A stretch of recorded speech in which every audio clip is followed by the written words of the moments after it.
Hello and welcome to Good Morning Thailand. Let's talk about some of the headlines from across the country. We're going to start with Happy New Year. Happy New Year! Once again to Yay. everybody. A lot of people in Thailand are returning back to their offices today officially. Now, we're going to start talking about a temple. And this new year, a lot of people were reborn. Ooh, Do you know what I mean by that? I guess. Well, yeah, a temple's been offering New Year coffin ceremonies that lets you be reborn. Now, after partying hard on New Year's Eve, many of us start the year feeling pretty dead, but for one temple at the edges of Bangkok, they took that feeling to the next level. A New Year's Day tradition sees temple followers crawl into coffins to invite good luck and rid themselves of bad luck for 2023. Now, Wat Takian in the greater Bangkok suburb province of Nonthaburi invites its followers to take part in the ceremony, and people lay in open coffins with their hands pressed together in the Y position. Flowers and sticks of incense are placed between their hands. The devoted temple members will remain still in that pose, the same position the dead bodies are placed in before being incinerated in a crematorium. Buddhist monks pray over the coffins, chanting over the faux corpses. And whilst the ritual of lying in a coffin may seem strange, the symbolic idea behind it is very familiar. And many religions, cultures, and individuals view the new year as a kind of rebirth, a fresh start. Now, the year 2022 and all the ups and downs that came with it are now basically dead and gone. Now 2023 has been born, and we are cleansed with a chance to make a new year of triumphs and successes. So Wat Takian just physically acts out this process, and they perform the ritual each year for free, but accept whatever donation the participants see fit. Similar ceremonies are not uncommon in Buddhism and can be found in Thailand, China, Japan, and Tibet in various different forms. In the Thai Chinese communities, a person's belongings are thrown into the grave instead, and the ceremony is believed to make people live longer and also bring good fortune and removes all the bad luck. It is meant to inspire people to live a good life of prudence and discretion, but reminding them that death cannot be escaped. Right.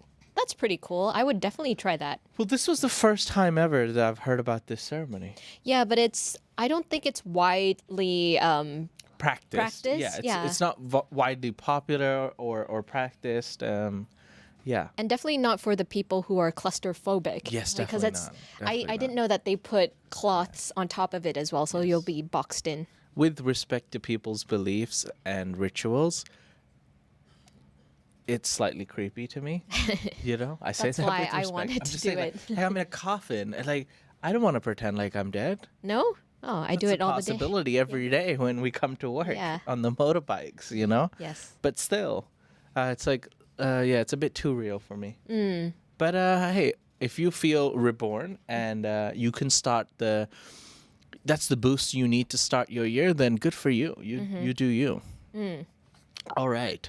Now, on the topic of temples and monks, a monk is under fire over a bizarre ritual. I don't know if you've ever heard about this ritual, but you will be shocked.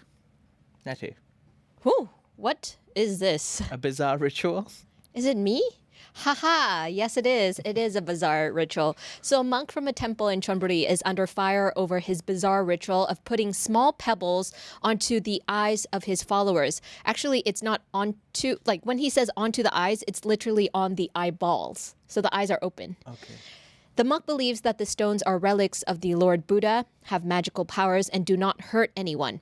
A video and pictures of the strange ritual emerged on Facebook and TikTok. It shows a 69-year-old Pra Kru Vimon Thama Pirak or Kiang, the abbot of Wat Yai Promatan in the Ban Bung district of Chonburi, is putting a small stone into a woman's eye. The abbot left the stone there for 3 to 4 seconds and then removed it with some forceps. So it's for a very brief time, but still it's very scary. Many Thai netizens commented on the video saying that the action is highly dangerous, and they urged the National Office of Buddhism to stop the ritual to prevent people from getting hurt. Kiang, the abbot, says that the stones are relics of the Lord Buddha and other famous monks in Thailand. So I don't know what relics means in this case. Does it mean the the bones of the late Lord Buddha. But that's scary. Surely hope not, yeah. He said he wanted to prove the magical powers of the relics because religion seemed to be the only spiritual anchor to cheer people up during business and government failure. So he was taking a little dig on some stuff as well. The abbot says that he uses the relics on the eyes because they are the body's most sensitive organ. He added that he is following the beliefs and rituals that have been passed down through the generations. One of Kiang's followers told the media that he has also taken part in the ritual twice himself. Officers from the District Public Health Office and the National Office of Buddhism visited the temple on January 2nd and told the abbot that it was inappropriate, and the abbot promised that he would stop doing it. But guess what? This is not the first time people have participated in a bizarre ritual. One group of Thai people were reported to consume the feces, urine, and skin flakes. Okay, that's gross. I just read that. Of a 75-year-old cult leader in Isan province in the belief that it would make them immune from diseases. Oh, yeah, I know about that story. I talked about it on GMT, actually. Yuck. Yeah, that was a while back. Wow, feces. You can get salmonella from that. But anyways, that's not the only reason you shouldn't try feces, but yes. This is perhaps not as bad, but yeah, putting a small pebble or stone in your eyeball Ew. can be dangerous, ladies and gentlemen. Yeah, even for a couple seconds, because you don't know. Sometimes you can't help but blink because it's a foreign object, and then you go beep, and then there you go. Yeah. Scratch your cornea. Yeah. I always refrain myself from commenting on, cult leaders or rituals or monks in general, because religion makes many people quite sensitive and they get very defensive. But like even India, for example, has a relationship with a lot of fake scammy cult leaders and men who pretend to be these gurus or monks and just make people follow anything, and sometimes when people need guidance, they'll just blindly follow anyone. Yeah. So don't literally go blind following someone, because it is a possibility if you put pebbles in your eye. So do be careful. Yes. Do be careful. That's all I'm going to say. All right. On that note, let's go over to Phuket for a moment, because foreigners, are they the cause of motorbike accidents in Phuket? Now, as Thailand has seen the tail end of the dreaded 7 days of danger, that's what's basically for 7 days in Phuket, the police go really hard to stop road accidents. Only for 7 days, apparently, where road accidents and death tend to spike over the New Year holiday. So I believe it's 3 days before and 4 days after. Officials in Phuket are focusing on the number of accidents involving foreigners on the road. And basically, the general consensus is that foreigners on holiday renting motorbikes and driving, they drive poorly and dangerously. And that seems to be a common denominator in the number of accidents reported on the island. It's mostly foreigners on holidays. The briefing was delivered by the chief of the Phuket Provincial Office and of the Department of Disaster Prevention and Mitigation, who went over the daily figures, and they were discussing how and what the issue was. They proposed creating new rules or measures to control foreigners renting motorbikes to prevent them from driving recklessly on the road. Yeah, I was thinking about that as well. How about asking them for a driving license? That could be a start. Details were not reported on whether they are considering stricter road laws for foreigners or perhaps some laws regulating who is allowed to rent a bike, like verifying a license or ability and experience driving a motorbike before being allowed to rent. Motorbikes are involved in more accidents than any other type of vehicle, and the cause behind most accidents were risky driving, drunk driving, and speeding. Increasingly, in light of the push towards limiting foreigners as a danger on the road, the nationalities of the people involved in road accidents in the report were not mentioned. Okay. What do you think about foreigners coming from random countries around the world with perhaps no understanding of, a foreign country's road laws, driving laws, inability to read the signs, just being able to rent a bike? I mean, you should be able to do that if you have the proper license, like especially an international driving license, because that's internationally approved. Okay. Yeah. It's just unfortunate, like the way the roads are in Thailand and the way people drive here in Thailand also are not quite similar to those in other countries, especially first world nations Yeah. where they have very strict laws. So I can understand, even though it's not the foreigner's fault or anything, that there might be more accidents by like they get more, how do you say it? They would get more in trouble, right? Because the local Thai people have been driving like this, Yeah. legally or not, like since 14. Yeah. So they know how to navigate the streets. But these people have come from a completely different background, and they're like, oh no, like why is this person cutting in when it's red light? Yeah. They don't. Yeah. They can't Agreed. gauge. I completely agree. I think definitely they need a license and they need a form of identification, like who's buying the bike, are they capable of buying the bike. That's very important. And yes, you're right, Nettie, that in the sense of Thai people driving motorbikes is already crazy enough, especially in Bangkok. I look at the wild driving, but they're used to that. They're used to the craziness, and that's something you will not be able to adjust to just coming to a country for the first time or even the 10th time. These people live the life. Yeah. They live the life of the Fury Road. Right. But there's two sides of looking at it. Can I make a point? Yes. I'm just going to go off the limb here. It's a mini rant, don't worry. I am all for going to a foreign country with your mates, you're on holiday, or with your partner, and like we're in the wild, wild west sometimes when you think about like laws in Thailand, as in I can come here, I don't need a driving license. I can rent a motorbike from some small shop on the island of Phuket and drive around, shirtless or whatever. And hey, that's cool. That's fun. I completely get it. It's the full island experience. And you go back home and you talk about it to your friends. Oh, I went to some, Koh Lanta or in Phuket Island. I was driving a motorbike. It was nuts, bro. Oh, yeah, great. Then there's a side of me as a local, right? As a tourist, I would love to do that in Bali. But as a local in Phuket, oh my God, I hate it. There are so many erratic drivers. I mean, yes, in general, I don't like motorbike drivers. I'm not talking about the people who actually know how to drive motorbikes. I'm talking about, 15-year-olds with no helmet and like 4 people on a motorbike and just cutting, no signaling and stuff. And then on top of that, you add foreigners on holidays. You've got some without mentioning nationalities or whatever, but like some drivers are just erratically driving. They're driving for the thrill of it, and they know that they can get away with it, right? They're not wearing helmets. They're driving crazy around. They're just like they get other people into accidents. So yeah, they definitely, I think, need to be verified, because there are a lot of foreigners who come here on holiday. They wear helmets, they follow all the rules, they stop on every red light, and kudos to you. You're doing the right thing and you're hopefully not going to get into an accident. But again, that's not guaranteed, because a lot of people come to Thailand as foreigners, as people on tours, and drive stupidly in Phuket, in places like Phuket, in places like Pattaya. There's a lot of them with accidents. It's like an ongoing joke with the locals. You'll always see, like, even if you make a random visit to a hospital or anywhere near a hospital, you'll see a lot of foreigners with like patches of like bandages everywhere because they fell off the bike. And I look at them and I just feel bad. I'm like, you're here on a holiday and the last thing you want is to get all these grazes and be injured, and like you can't go to the beach and you can't enter the sea anymore.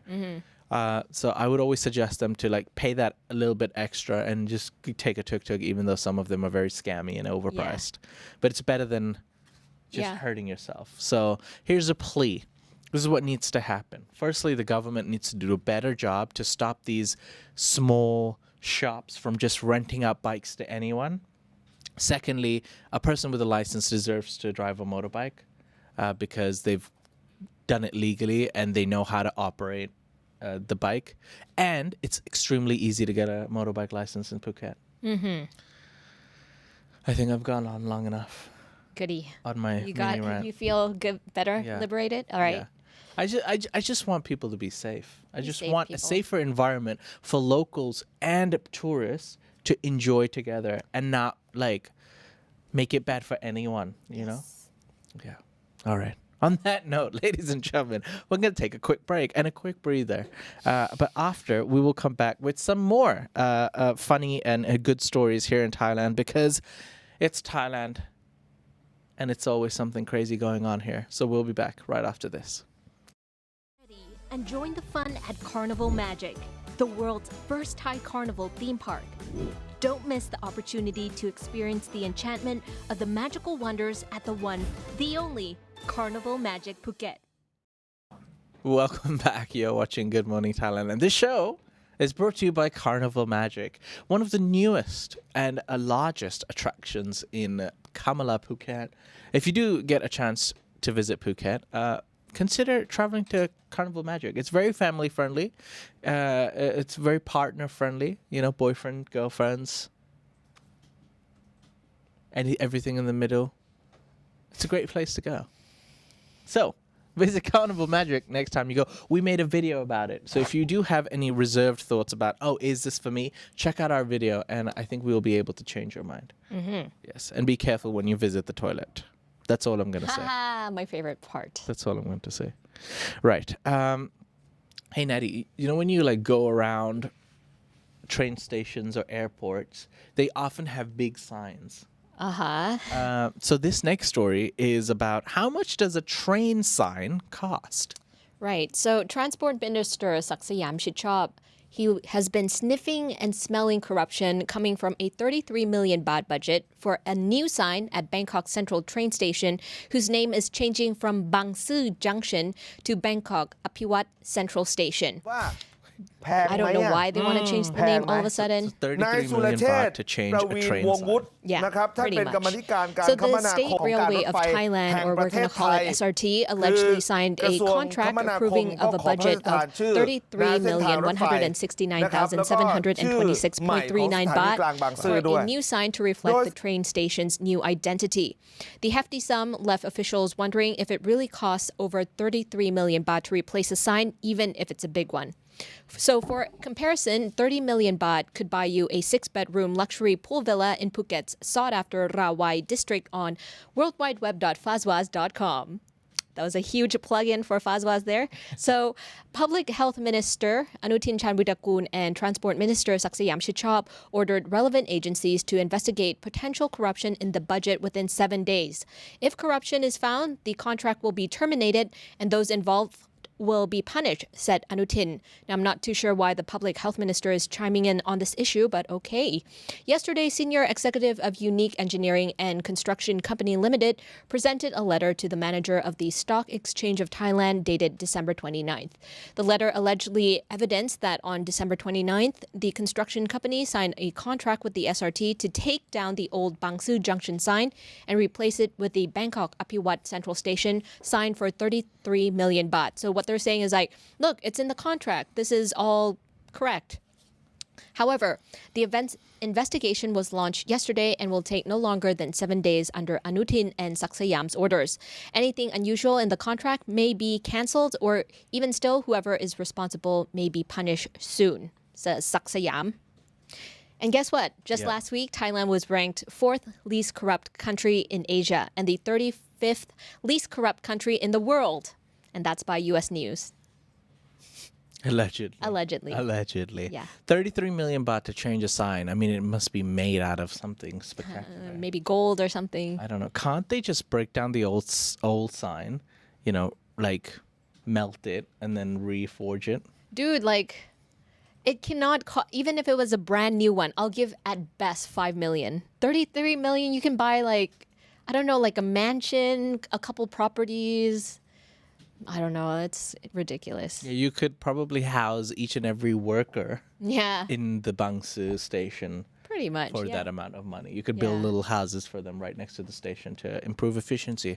Yeah. Also, to note, Bang Sue, one of the best names for a train station ever, only in Thailand. Bang Sue. That's all I'm going to say.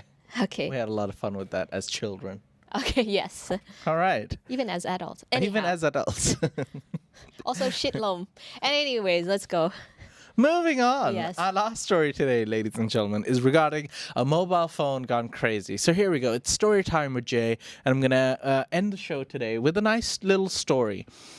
A lucky tourist got his mobile phone back after leaving it in a taxi in Phuket, where actually the driver had initially thrown it away in anger. Whoa. Yeah.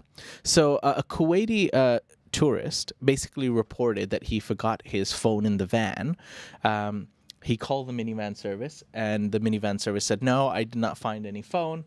But the tourist was adamant that, yes, I left it in the phone. He went to the police. He reported it. And the police then basically later found out that the taxi driver had actually found the phone, but he threw it at Karan Beach. Yeah, he threw it away.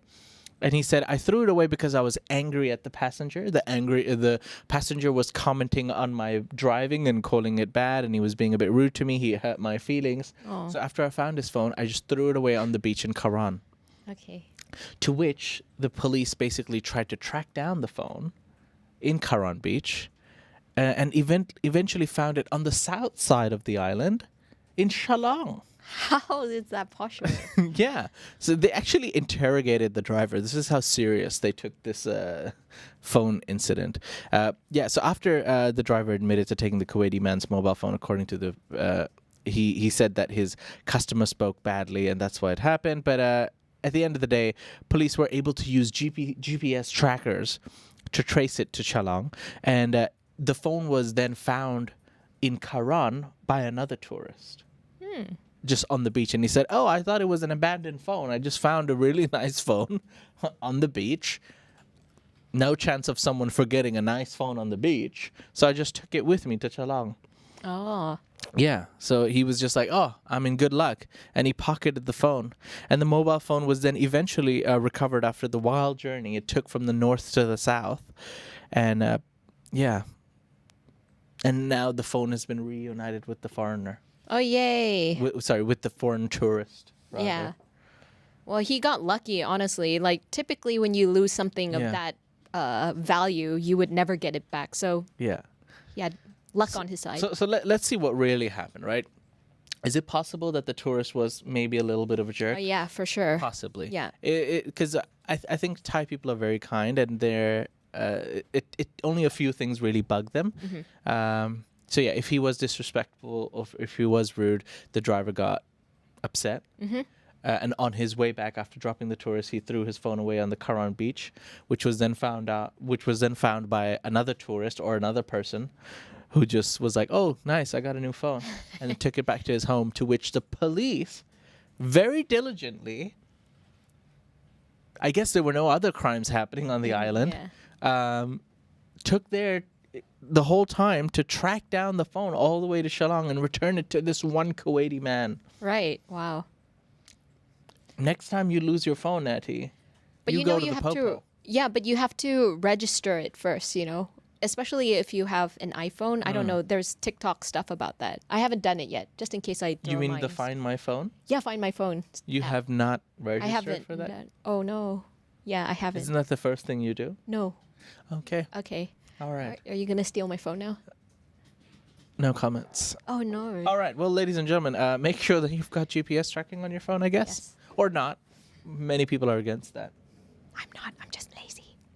Well, I hope that the police are this diligent for all that goes wrong on the country, on the island, or everywhere in Thailand. And on that note, ladies and gentlemen, we hope you enjoyed today's episode. We'll see you live once again tomorrow morning. Until then, take care. See you. Bye-bye. Ta-ta.